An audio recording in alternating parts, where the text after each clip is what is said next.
Hello দর্শক, এবার European চ্যাম্পিয়নশিপের সেরা দল প্রকাশ করলো উয়েফা, যেখানে নাম উঠেছে স্পেনের। এবার আসরে টানা 7 ম্যাচে অপরাজিত স্পেন, হাতে পায়নি কোনো দল। দর্শক, ইউরোর ফাইনালে হয়েছে হাড্ডাহাড্ডি লড়াই।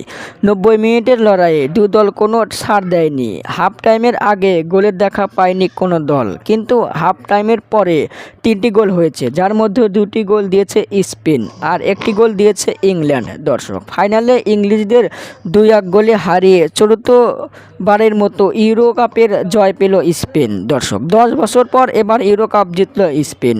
এর আগে 1964, 2008 ও 2014 সালে ইউরো জিতেছিল স্পেন, আর এবার ইউরো জিতল 2024-এ। দর্শক, এবার ইউরোতে দুর্দান্ত পারফর্ম করেছে স্প্যানিশরা, যা কোনো দলই দেখাতে পারেনি। এবার ইউরো কাপে টানা 7 ম্যাচে অপরাজিত চ্যাম্পিয়ন স্পেন। দর্শক, আপনাদের মতামত কি? এবার ইউরোতে স্পেনের খেলা কেমন দেখলেন? কমেন্টের মাধ্যমে জানিয়ে দিন। ধন্যবাদ।